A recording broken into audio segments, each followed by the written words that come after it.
अस्सलामुअलैकुम। आपको आज के प्रोग्राम में खुशामदीद कहते हैं। आज यौम इल्हाक कश्मीर मनाया जा रहा है और ये मुकदमा बड़े जोरों शोर से लड़ा जा रहा है। लेकिन एक और मुकदमा भी है जो शायद हम लड़ना भूल गए हैं।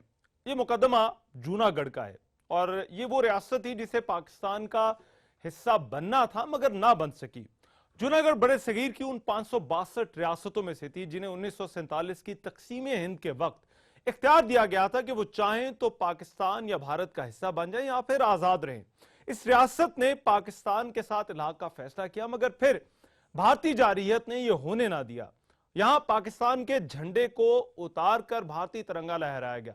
इस रियासत के इलाक़ के परवाने पर बानी पाकिस्तान कायद आज़म मोहम्मद अली जिन्ना के दस्तखत थे और माउंट बेटन को उन्होंने खबरदार किया था कि जूनागढ़ पर किसी भी किस्म की जारहियत एक खतरनाक कदम होगा। पाकिस्तान के पहले वजीर आजम लियाकत अली खान ने भी इस पर भारतीय जारहियत को पाकिस्तान की सालमियत के खिलाफ करार दिया था। मगर फिर क्या हुआ कि हम अपने बानियों के इस वादे और अज़्म को भूल गए और फिर तारीख के औराक में हमने सारे मामले को गुम कर दिया। सबसे पहले एक रिपोर्ट देखिए कि जूनागढ़ की रियासत कहां थी और तकसीम हिंद के वक्त क्या हालात थे, फिर इसके मुकदमे के हवाले से बात करते हैं। जूनागढ़ बरे सगीर पाको हिंद की इंतहाई अहम रियासत थी। मुगल बादशाह औरंगजेब के दौर के बाद 1736 ईस्वी को जूनागढ़ की आजाद हैसियत का ऐलान किया। 1947 के एक्ट के तहत रियासतों को यह इख्तियार दिया गया कि वो अपनी आजाद हैसियत बरकरार रख सकती हैं या फिर पाकिस्तान और भारत के साथ शामिल हो सकती हैं। जूनागढ़ के उस वक्त के गवर्नर नवाब महाबत खान जी ने हिंदू और मुसलमानों के नुमाइंदों पर मुश्तमिल अपनी मजलिस शूरा के साथ मुशावरत के बाद पाकिस्तान से इल्हाक का फैसला किया और कायद आज़म मोहम्मद अली जिन्ना के साथ इल्हाक के मुआहदे पर दस्तखत किए, जिसके बाद 15 सितंबर 1947 को जूनागढ़ वो पहली नवाबी रियासत करार पाई जिसने पाकिस्तान के साथ इल्हाक कर लिया था और जूनागढ़ की रियासती इमारत पर पाकिस्तान का परचम लहरा दिया गया। इलाक़ के बाद जूनागढ़ के गवर्नर ने उस वक्त के पाकिस्तान के दारुल खिलाफा कराची का दौरा किया ताकि इलाक़ के हवाले से मजीद मामलात तय किए जा सकें। जूनागढ़ में नवाब ऑफ जूनागढ़ की अदम मौजूदगी का फायदा उठाते हुए चमनदास गांधी और उसके गिरोह ने जूनागढ़ में अमन अमान की सूरत हाल खराब करके भारतीय मुदाखलत के लिए राह हमवार की। 9 नवंबर 1947 को भारतीय फौजें जूनागढ़ में दाखिल हो गईं और कत्लेआम के बाद रियासत पर कब्जा करके पाकिस्तानी झंडा उतार कर भारतीय तिरंगा लहरा दिया गया।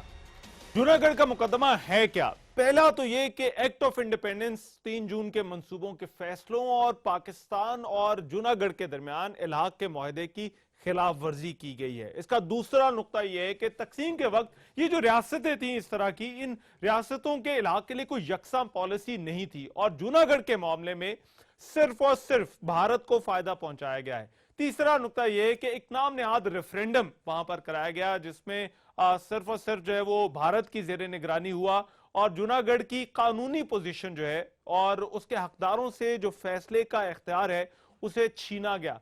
चौथा नुक्ता यह है कि जूनागढ़ पर भारतीय कब्जा वियना कन्वेंशन के आर्टिकल 26 के खिलाफ वर्जी है क्योंकि एक आलमी मुआहदा था पाकिस्तान और जूनागढ़ दरमियान और वो आलमी मुआहदों के म्यार पर पूरा उतरता था और भारत ने यह जारहियत करके उस आलमी मुआहदे की खिलाफ वर्जी की। और पांचवा और अहम नुक्ता यह था कि भारत ने जूनागढ़ का मुहासरा करके जबरदस्ती इसे अपने साथ शामिल किया और जूनागढ़ के अवाम के हकूक को पामाल भी किया गया। अब जूनागढ़ का मुकदमा है क्या, इसमें जूनागढ़ का केस क्या है, इस पर बात करने के लिए आज एक बड़ी खास शख्सियत हमारे साथ मौजूद है। नवाब ऑफ जूनागढ़ हिज एक्सीलेंसी नवाब मोहम्मद जहांगीर खान जी साहब आज हमारे साथ स्टूडियोज में मौजूद है। बहुत शुक्रिया सर, आपने हमारे लिए वक्त निकाला। मैं सबसे पहले तो सर आपसे ये समझना चाहता हूं, अपने देखने वाले भी हमारे समझना चाहते हैं कि जूनागढ़ का मामला है क्या। आप कहते हैं कि ये पाकिस्तान का हिस्सा है, क्यों और कैसे जूनागढ़ पाकिस्तान का हिस्सा है? अस्सलाम वालेकुम आज़ाद साहब, सबसे पहले तो मैं आपका शुक्रिया अदा करना चाहता हूँगा और आपके आज के ऑर्गेनाइजेशन का कि उनने मुझे आज यहाँ दावत दी और मेरे लिए बेहद मुसर्रत है कि मैं आज आपके साथ हूँ यहाँ मौजूद इस प्रोग्राम में और मेरे लिए बड़ी खुशी होगी कि मैं तमाम सवालात जो हैं आपके उसका इंशाल्लाह जवाब दूँ। आज़ाद साहब, सबसे पहले बात तो ये है कि जो जूनागढ़ का मसला है ये एक बहुत लीगल मसला है क्योंकि ये जो जूनागढ़ की शमूलियत हुई पाकिस्तान के साथ ये इंस्ट्रूमेंट ऑफ एक्सेशन के तहत हुई। अब ये इंस्ट्रूमेंट ऑफ एक्सेशन के ऊपर दस्तखत करना का जो राइट था वो उस वक़्त राजे महाराजे और नवाबों को दिया गया था। तो in exercise of his sovereignty his highness Nawab Mahabat Khan ji मेरे दादा हजूर ने पाकिस्तान के साथ इलाहा करने का फ़ैसला करा। चुनाचे 15 सितंबर 1947 को उस दस्तावेज पर दस्तखत हुए और उस इंस्ट्रूमेंट ऑफ एक्सेशन को कायद आज़म ने एक्सेप्ट करा। तो मैं आपको ये बताता चलूँ कि ये जो तक़सीम हिंद हुई थी ये हुई थी एक एक्ट के तहत जिसे इंडियन इंडिपेंडेंस एक्ट ऑफ 1947 कहते हैं। इस इंडियन इंडिपेंडेंस एक्ट ऑफ 1947 के तहत कुछ चीज़ें हुई। मसलन जो रियासतें थीं वो इंडिपेंडेंट सॉवरेन उन स्टेटस उनने वापस दोबारा से अपना गेन कर लिया। जिस तरह रियासत जूनागढ़ थी वो उसने अपना सॉवरेन स्टेटस गेन करा था 1735 में। इसके बाद फिर बरतानिया आया तो फिर इसके बाद हमारी ट्रीटीज़ हुई बरतानिया के साथ, तो हमने उन्हें एक्सेप्ट करा एज अ पैरामाउंट पावर। अच्छा। और इस 1947 इंडिपेंडेंस इंडियन इंडिपेंडेंस एक्ट के तहत तो ये हुआ कि बरतानिया की जो पैरामाउंसी थी, जो बरतानिया एक्सरसाइज कर रहा था हिंदुस्तान पे, वो लैप्स हुई, तो वो हट गया, सेसीड कर गया, वापस हो गया। और इसके अलावा हिंदुस्तान को आज़ादी मिली। फिर इस इंडियन इंडिपेंडेंस एक्ट ऑफ 1947 के तहत उसका बंटवारा हुआ हिंदुस्तान का। उसके बाद फिर द स्टेट ऑफ पाकिस्तान वजूद में आया। ठीक। और जितने रूलर्स थे उन्हें ये चॉइस दिया गया कि आप जो है अगर जो चाहें तो या तो हिंदुस्तान के साथ एक्सीड करें या पाकिस्तान के साथ, या अगर जो आप इंडिपेंडेंट रहना चाहें तो आप इंडिपेंडेंट रहें। तो हमारी जो स्टेट काउंसिल थी जूनागढ़ स्टेट की, which was the Junagadh state government, उसके अंदर रिप्रेजेंटेशन था Hindus as well as the Muslims का। तो उनको हमारे दादा हजूर ने कॉन्फिडेंस में लिया। They were actually representatives of the people of Junagadh. तो वो उन्हें जब कॉन्फिडेंस में लिया गया तो उन्हें यही कहा कि देखें, एंड एज वेल एज जो उनका ओपिनियन था वही ओपिनियन जो था वो public of Junagadh, the people of Junagadh का भी वही ओपिनियन था। अच्छा। कि नवाब साहब हम तो ना गांधी को जानते हैं, महात्मा गांधी को, ना हम मोहम्मद अली जिन्ना को जानते हैं, हम आपको जानते हैं क्योंकि आपके फोर फादर्स ने हमें लीड कराए कई 100 साल तक के। अच्छा। तो हम जो है अपना ट्रस्ट जो है आप रिपोज करते हैं, the fullest trust and confidence आप में। तो फिर इसके बाद नवाब साहब ने ये फैसला करा कि हम जो है पाकिस्तान के साथ एक्सीड करेंगे। अच्छा, आप ये कह रहे हैं कि एक तो ये कि फैसला लेने में मुकम्मल तौर पर एक सॉवरेन स्टेट थी, दूसरा ये कि जो कौंसिल थी, जो नुमाइंदा थी जूनागढ़ के अवाम का, उसने भी जो है वो नवाब साहब के फैसले की तायीद की थी और उन्हें इख्तियार दिया था कि वो इस हवाले से फैसला करें। जी हाँ, बिल्कुल दुरुस्त है, ऐसा ही हुआ। क्योंकि देखें एक रियासत का जूनागढ़ का तो एक ये रिवाज था कि उन्हें बापू कहते थे। तो वो हमारा जो एक रिश्ता था अवाम के साथ, द पीपल ऑफ जूनागढ़ के साथ, वो ऐसा था कि एक जैसे वालिद का और उनके बच्चों का होता है। अच्छा, फिर इस सारे सब मामले के बीच जब चीजें यहां तक बड़ी वाज़ेह थी और जोग्राफियाई तौर पर भी जो है वो पाकिस्तान के साथ कनेक्शन एक बनता था, फिर ये सारा मामला भारत की फेवर में जो है वो किस तरह से चला गया उस वक्त? जी मैं आपको बताता हूँ। असल में हुआ ये कि क्योंकि रियासत जूनागढ़ जो थी वो it was a maritime state, समंदरी साहिल हमारा लगता था कुछ 100 माइल का, और जो पूरी रियासत थी वो कंसिस्ट करती थी तकरीबन 4000 स्क्वायर मील पर। अच्छा। तो हमने कहा कि ठीक है, क्योंकि हम मैरीटाइम स्टेट हैं और हमारे पास समंदरी साहिल है और हम जो हैं लैंड लॉक नहीं हैं, तो इस वजह से हम जो हैं हमारे पास एक्सेस है फ्रॉम द सी। और अगर जो आप देखें कि कराची से ये तकरीबन 250 माइल्स पर जूनागढ़ है, एंड समुंदर के जरिए जो रास्ता है, north of Bombay and a bit south east of Karachi, absolutely. तो इस हिसाब से उन्होंने कहा कि हम लैंड लॉक नहीं है, जिस तरह बहुत सी रियासतें लैंड लॉक थी। तो उन्होंने कहा कि हम कर सकते हैं इलाक पाकिस्तान के साथ, तो हमारा समंदरी रास्ते से हमारा कम्युनिकेशंस रहेंगे। मगर फिर ये मैं जो मेरा सवाल था वो ये कि फिर भारतीय जारहियत का वहां पर کس طرح سے انہیں وہاں پر کس طرح سے موقع مل گیا؟ کیونکہ کہا جاتا ہے کہ بھئی وہاں پر حالات بڑے خراب ہو گئے تھے، وہاں پر جو ہے وہ کھانا فوڈ شارٹیج ہو گئی تھی اور اس طرح کے حالات ہو گئے تھے جن کا فائدہ بھارتی جو اس وقت کی حکومت تھی اور جو بھارتی افواج نے اٹھایا۔ جی ہاں، اس میں کوئی شک نہیں ہے، کیونکہ یہ جب بات تو چل رہی تھی کہ نواب صاحب الاغ کرنے کا فیصلہ کر رہے ہیں، تو ان لوگوں نے حکومت ہندوستان نے کارڈن آف کرا ہوا تھا اسٹیٹ ٹیریٹریز کو، اندر ریاست کی سرحدوں کے اندر داخل نہیں ہوئے تھے، مگر اپنی فوجیں جو تھیں ان نے اپنی سرحدوں کے اوپر لگا دی تھی، محاصرہ کر رکھا تھا، محاصرہ کرا ہوا تھا، تو جس کی وجہ سے وہاں پرابلم ہو رہی تھی فار اسینشیل آئٹمس، جس طرح اناج ہوتا ہے، دالیں ہوتی ہیں، اور اس زمانے میں کیروسین آئل بہت استعمال ہوا کرتا تھا کھانے پکا، اس طرح کے جو اسینشیل آئٹمس تھے اس کے اوپر، تو وہ ان کو آنے کے اندر بڑی دقت ہو رہی تھی۔ تو ایک بات تو یہ تھی، اور اس کے بعد یہ ہوا کہ انسٹرومنٹ آف ایکسیشن میں 3 چیزیں ہم نے government of state of Pakistan کو رادر ہم نے دی تھیں، جس میں سے ایک ایکسٹرنل افیئرس تھے، ایک ڈیفینس تھا اور ایک کمیونیکیشنز تھے۔ تو کیونکہ وہ برطانیہ کے ساتھ ہماری جو ٹریٹیز ہوتی تھی تو اس کے اندر ڈیفینس ہم برطانیہ کو ہم نے دیا ہوا تھا، تمام ریاستوں نے ہندوستان کی، تو اس وقت ان نے ہمیں الاؤ نہیں کرا تھا کہ ہم جو ہیں A کلاس یونٹس رکھیں، یعنی A کلاس یونٹس کے اندر آپ کا آرماڈا ہوتا ہے، آپ کا نیول فلیٹ ہوتا ہے، اور آپ کی ہیوی آرٹلری ہوتی ہے، آرمڈ کور ہوتا ہے یا ایئر فورس ہوتا ہے، کیونکہ انہوں نے کہا آپ کو یہ رکھنے کی ضرورت نہیں ہے، اس وجہ سے جو پیسہ تھا جو ڈیفینس میں جاتا وہ in the welfare of the people جا رہا تھا۔ تو وہ ایک تو یہ ہو گیا، تو B کلاس یونٹس تھے، سیریمونیل یونٹس تھے، کچھ لائٹ مسکٹس اینڈ لانسرز اینڈ سارڈز، اور وہ انفنٹری تھی، جوناگڑھ اسٹیٹ لانسرز تھی، اور ایک پولیس کا بیڑا تھا۔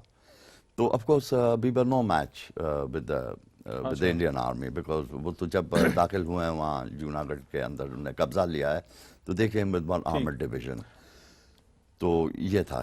اچھا، میں اب تھوڑا سا ذرا آپ سے سمجھنا چاہتا ہوں، کیونکہ اس کا فالو اپ کیا تھا؟ اب یہ تمام چیزیں تو اس وقت ہوئیں، بھارتی جارحیت ہو گئی، پاکستان اس وقت کیوں نہ کچھ کر پایا؟ یہ تو بڑا، کیونکہ جوناگڑھ جہاں تک میں جانتا ہوں، جہاں تک میں نے پڑھا ہے، یہ مسلمان نوابوں یا حکمران والی دوسری بڑی ریاست تھی، اور پھر یہ ریونیو کے لحاظ سے 5ویں بڑی ریاست تھی، تو مطلب پاکستان کی حکومت کیوں اس وقت کچھ نہیں کر پائی؟ میں آپ کو بتاتا ہوں، سب سے پہلے تو یہ ہے گا کہ جوناگڑھ جو تھی، جو تو 562 ریاستیں تھیں تقسیم ہند سے پہلے، جس میں جوناگڑھ جو تھی حیدرآباد دکن کے بعد ان ٹرمز آف ریونیوز مسلمانوں میں سب سے امیر ترین ریاست تھی، 2nd number per after the نظام آف حیدرآباد دکن، اور جو پورا پرنسلی آرڈر تھا 562 اسٹیٹس کا، اس میں 5ویں نمبر پر یا 6 نمبر پر سب سے امیر ترین ریاست تھی۔ تو ہوا یہ کہ کیونکہ ڈیفینس جو تھا وہ ہم نے پاکستان کو دے رکھا تھا، تو it was the responsibility of the state of Pakistan to defend the territories Junagadh کی، مگر کوئی پروویژنز ہمیں نہیں مل سک رہے تھے ڈیفینس کے، میرے خیال سے اس وجہ سے کہ یہاں ان کی خود جو فوجیں جو تھیں وہ کوئی کہاں تھی تو وہ آ نہیں سک رہی تھیں ود ان ٹائم کہ وہ بھیج سکیں، اور ان کی کچھ مجبوریاں تھیں، تو جس کی وجہ سے یہ نہیں ہو سکا۔ تو ہمارے دادا حضور تشریف لائے 25 اکتوبر کو 1947 میں قائد اعظم سے ملاقات کرنے کے لیے، تو انہوں نے چارٹر کرے تھے ہوائی جہاز، وہ ہوائی جہاز میں آئے تھے، تو انہیں یہ آئے تھے صرف 1 ہفتے کے لیے کہ ہم بات کریں گے اور اس کے بعد ہم واپس ہو جائیں گے۔ تو جب نواب صاحب کراچی تشریف لائے تو یہ بات وہاں پتہ لگ گئی ان کو کہ نواب صاحب جو ہیں وہ پاکستان چلے گئے ہیں گے، تو وہ اس کی وجہ سے پھر یہ ہوا کہ وہاں ایک پاور ویکیوم ہوا، اور اس کے بعد سول ڈس آرڈر کا خطرہ تھا آگے۔ پھر ہوا کیا سر؟ یہ تو معاملہ، کیونکہ کشمیر والا معاملہ تو ہم اٹھاتے ہیں، مگر کشمیر کی طرح انٹرنیشنل فورمز پر ہم نے جوناگڑھ کے معاملے کو کیوں نہیں دیکھا؟ نواب صاحب ایک بریک لینی ہے مجھے، اگر آپ کی اجازت ہو ایک بریک لیتے ہیں۔ His excellency Nawab of Junagadh Nawab Mohammad Jahangir Khan ji ہمارے ساتھ موجود ہیں، ان سے جوناگڑھ کے مقدمے پر بات جاری رہے گی۔ اس بریک کے بعد ہم واپس آ رہے ہیں۔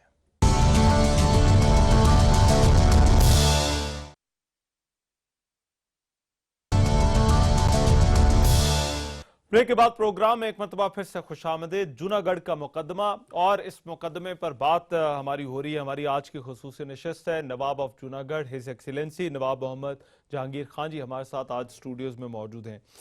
नवाब साहब, मैंने एक सवाल छोड़ा ब्रेक पर जाने से पहले कि कश्मीर के मामले पे तो हमने देखा कि वो इंटरनेशनल फोरम्स तक गया, उसमें अक़वाम मुत्तहिदा इन्वॉल्व हुई। जूनागढ़ आप ये कह रहे हैं कि एक वेलफेयर स्टेट थी, इतनी बड़ी रियासत थी, इतना रेवेन्यू जो था वो उस रियासत से आता था, फिर क्या वजह बनी कि जूनागढ़ का मामला इंटरनेशनल फोरम्स पर हमने उस तरह से नहीं देखा जिस तरह से कश्मीर का मामला आया?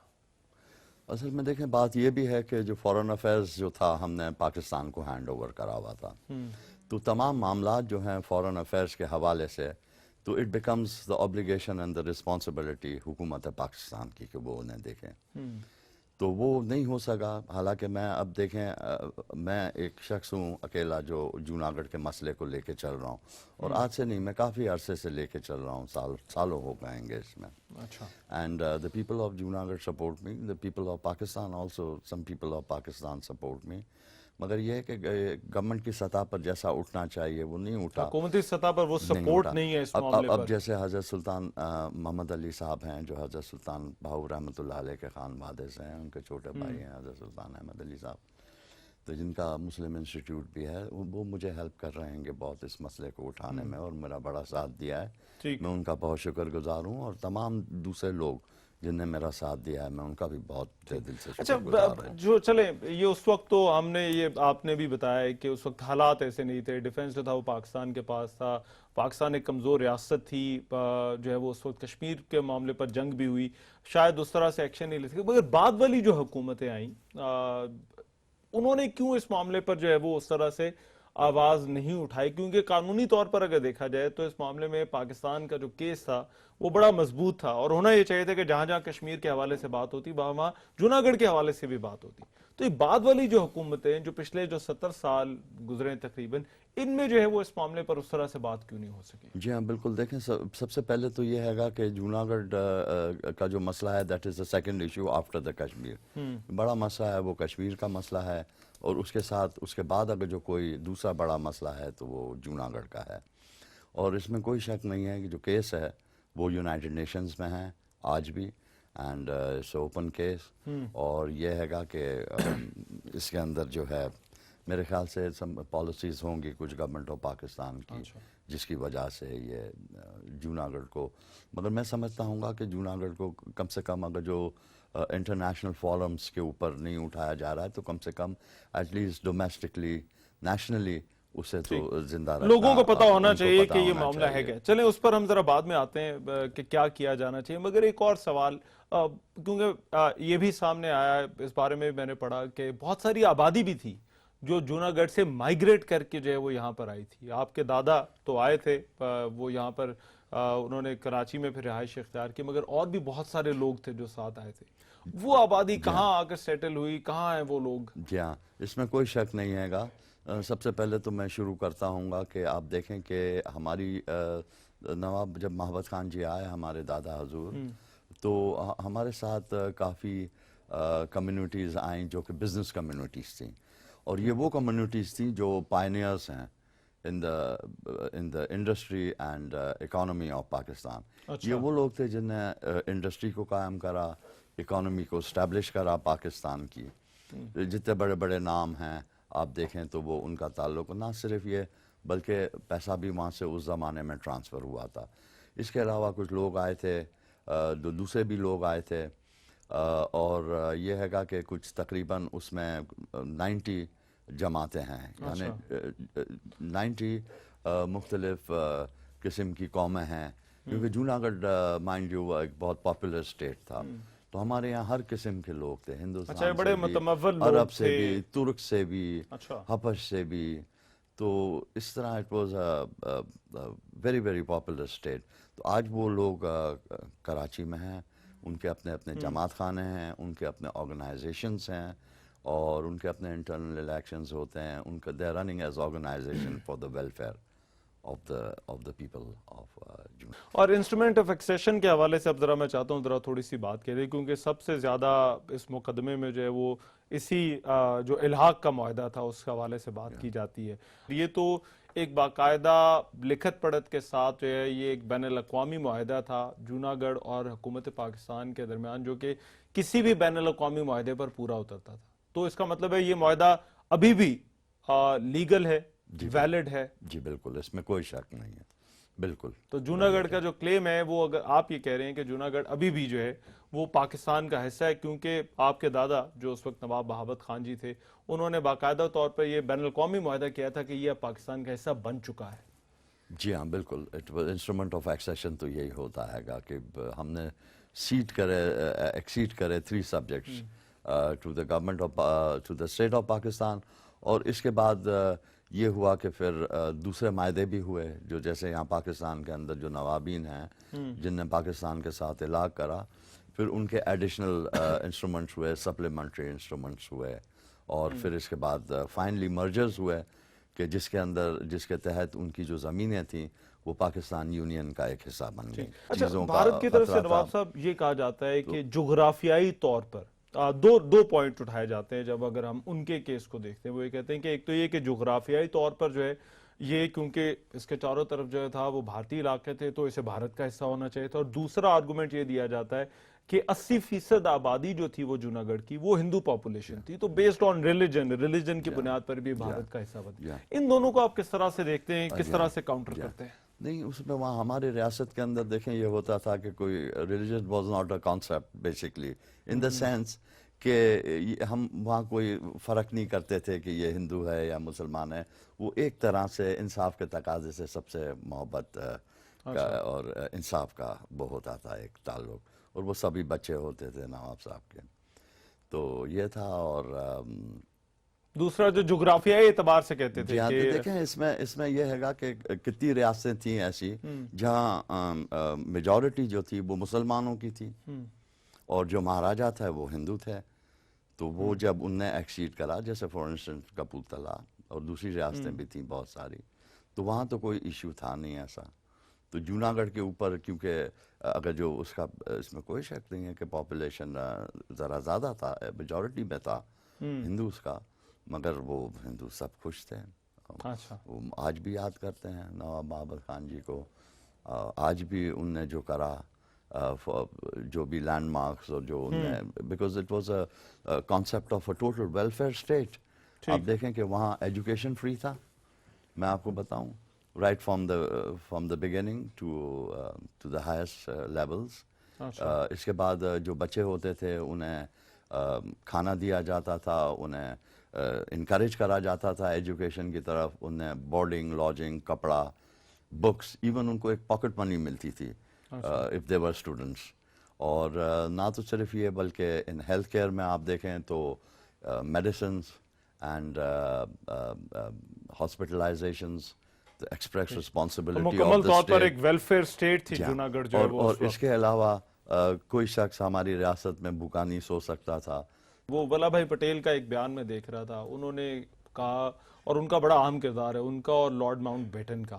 انہوں نے کہا 3 وجوہات تھیں جس کی وجہ سے جو ہے وہ اس کو بھارت میں شامل یا بزور طاقت جو ہے وہ اس کو بھارت میں شامل کیا گیا.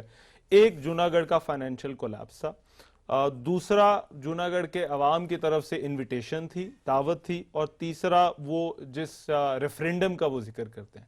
اب میں چاہتا ہوں ذرا ایک ایک کر کے آپ ان تینوں پوائنٹس کو ذرا ایڈریس کریں کہ اس پر آپ کیا کہتے ہیں.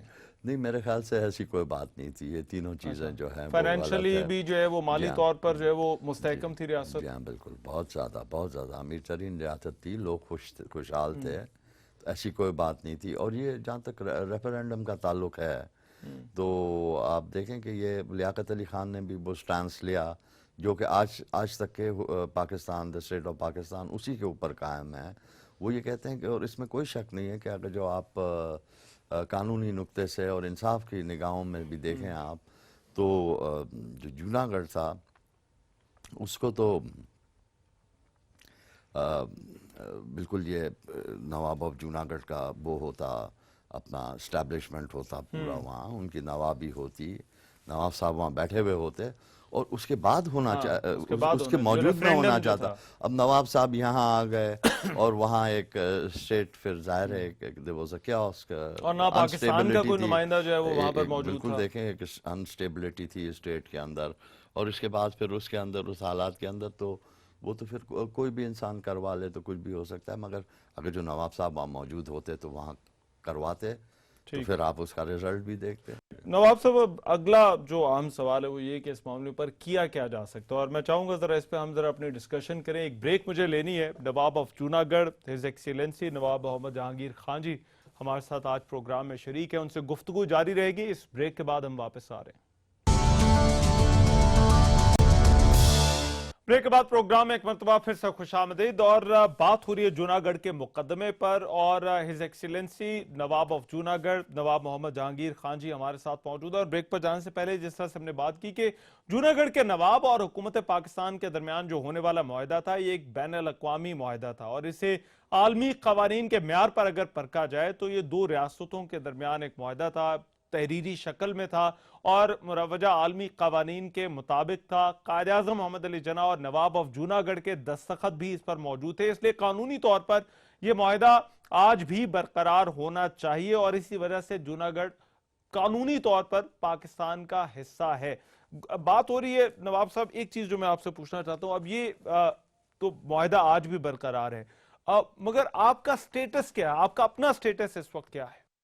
हुकूमत पाकिस्तान ने मुझे रिकग्नाइज करा है एज ऑफिशियली तौर पर as the nawab of Junagadh, क्योंकि जो केस हैगा वहाँ यूनाइटेड नेशंस में वो नवाब ऑफ जूनागढ़ का केस हैगा, और द स्टेट ऑफ पाकिस्तान जो है वो सपोर्ट करती है नवाब ऑफ जूनागढ़ के क्लेम्स को यूनाइटेड नेशंस में। ये स्टेटस तो है। आप एक सॉवरन इन एग्जाइल हैं यहाँ? जी हाँ, in light of international law अगर जो देखा जाए, जो ओपिनियंस हमने लिए हैं इंटरनेशनल लॉ मेकर से, ख़ास करके जैसे बिलाल सूफ़ी साहब हैं, तो उनका कहना यही हैगा कि जो स्टेटस है as a sovereign in exile बनता हैगा। तो हम ये देखना चाहते हैं कि देखें, सबसे पहले तो बात यह है कि हुकूमत पाकिस्तान ने मुझे एज अ नवाब रिकग्नाइज करा, मगर उसके साथ जो उसके प्रोटोकॉल्स होते हैं, ये होते हैं उसके वो प्रोटोकॉल्स नहीं है। हम नहीं कहते कि हमें कोई मैजिस्ट्रियल पावर्स या ऐसे कुछ चाहिए या कोई क्लेम्स चाहिए या कोई बहुत बड़ा कोई फाइनेंशियल वो नहीं, ऐसा कुछ नहीं है। हम ये चाहते हैं कि रियासत पाकिस्तान जो है नवाब ऑफ जूनागढ़ का जो प्रोटोकॉल है, उसका जो एक स्टेटस है जो उसने दिया हैगा, तो वो उसकी जो इज़्ज़त है उसके मुताबिक जो है उसको एक प्रोटोकॉल दिया जाए। अच्छा। और दूसरी बात यह है कि मैं अकेला चल रहा हूँगा इस जूनागढ़ के इश्यू को लेके, तो ये हैगा कि उसके अंदर कुछ मुझे हुकूमत की तरफ से भी सपोर्ट हो, और ये हैगा कि इस इशू को उनके देखना चाहिए। अच्छा, एक और इस्लामाबाद में जूनागढ़ हाउस बनना था, वो क्यों ना बन सका फिर? जी हाँ, वो इस वजह से नहीं बन सका कि इट्स वेरी आयरॉनिक, अगर जो देखा जाए कि इतनी बड़ी जूनागढ़ रियासत जो थी वो पाकिस्तान के पीछे वो हो गई, कुर्बान हो गई, और नवाब ऑफ जूनागढ़ पास कोई ज़मीन नहीं है कि यहाँ। तो मैंने इन्हें कहा था कि देखें, यहाँ सिंध हाउस है, बलूचिस्तान हाउस है, पख्तूनख्वा हाउस है, कश्मीर हाउस है, तो तमाम सूबों के हाउसेस हैं यहाँ, तो एक क्यों नहीं जूनागढ़ हाउस होना चाहिए। तो actually it is a matter of finances that my finances don't allow me, और मैं समझता हूँ कि एक हाउस होना चाहिए, एक सेक्रेटेरिएट होना चाहिए, क्योंकि देखें उस ज़माने में जब हमारे दादा हजूर आए तो कराची जो था वो पाकिस्तान का पायतख्त था, और इसके बाद कैपिटल जो था वो इस्लामाबाद शिफ्ट कर गया। तो अब मैं चाहता हूँगा कि मैं इन क्लोज कॉन्टैक्ट रहूँ विद द गवर्नमेंट, और तमाम हमारे जो मामलात हैं वो फेडरल गवर्नमेंट से हैं, तो मेरे लिए वहाँ से आना फिर बड़ा मुश्किल होता है, और यहाँ रहना अंडर दीज सर्कमस्टेंसेस। तो आपका क्या मुतालबा क्या होगा हमारी हुकूमत से, हमारे फॉरेन ऑफिस से, कि इंटरनेशनल फोरम्स पर इस मामले को किस तरह से उजागर किया जा सकता है, क्या करना चाहिए उन्हें? ये बिल्कुल मैं समझता हूँ कि देखें, एक इशू है तो उसको हम जिंदा तो रख सकते हैं, अगर जो उसमें कोई मसला है कोई फॉरेन पॉलिसी के अंदर आपके, तो ठीक है, कोई बात नहीं, मगर एटलीस्ट नेशनली इसको वक्तन ब वक्तन इसको गवर्नमेंट को हाईलाइट करना चाहिए और ये मसले को लेकर चलना चाहिए। ہم جو ہیں ہم تو کر رہے ہیں جو ہمارے سے ہو رہا ہے گا ہم کر رہے ہیں, ٹھیک. مگر it is up to the state of Pakistan to also اس مسئلے کی طرف دیکھیں, اور کمیونیکیشنز جیسے میں نے آپ کو کہا تو وہ ان کے پاس ہے, تو communicate to the people, bring awareness to the people کہ بھائی یہ ایک ایشو بھی ہے. اور ایک ایشو دیکھیں اس میں یہ نہیں ہوتا ہے کہ اتنا ٹائم گزر گیا ہے تو یہ ایشو جو ہے کمزور پڑ گیا ہے, ایسی کوئی بات نہیں ہوتی ہے. ریاستوں کے مسئلے ہیں اور ریاستوں کے مسئلوں میں ٹائم تو چلتا ہے گا, لگتا ہے گا. ٹھیک. اور آپ ڈٹرمنڈ ہیں اس کیس کو اٹھانے کے لیے, اس کیس پر بات کرنے کے لیے؟ جی میں بالکل تیار ہوں, مگر صرف میرے لیے یہ رکاوٹ ہے کہ فورن افیئرز ہم نے پاکستان کو دیا ہے, تو ہم آپ نے سوورن ان ایگزائل ہیں اور آپ حقدار ہیں اس ریاست کے جس پر جو بھارت نے قبضہ کر رکھا ہے. جی بالکل, اس میں کوئی شک نہیں ہے, اس میں کوئی شک نہیں ہے. ایکسیلنسی نواب محمد جہانگیر خان جی, بہت شکریہ, آج آپ نے ہمارے لیے وقت نکالا.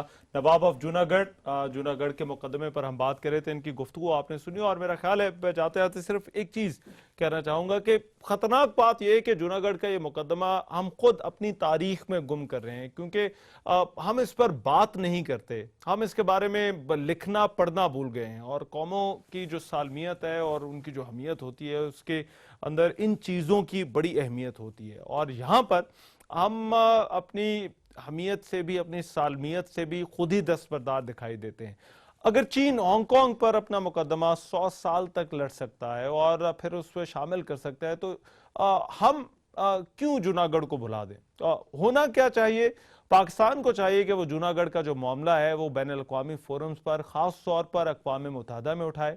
اسلام آباد میں جونا گڑھ ہاؤس کا کم از کم اس کو قائم کیا جائے, تاکہ ان ساری چیزوں پر اس حوالے سے لوگوں تک جو ہے وہ معلومات پہنچائی جائیں, اور یہ ایک ایسا مقدمہ ہو سکتا ہے جس کی تفصیلات ہماری ٹیکسٹ بکس میں بھی شامل ہونی چاہیے, اسی طرح سے جس طرح سے ہم کشمیر کے حوالے سے شامل کرتے ہیں. اور پھر میری نظر میں سب سے اہم رول جو ہے وہ میڈیا کا ہے, کہ میڈیا بھی اس پر بات کرے, کیونکہ جب تک ہم بات نہیں کریں گے تو کوئی اور کیوں کرے گا.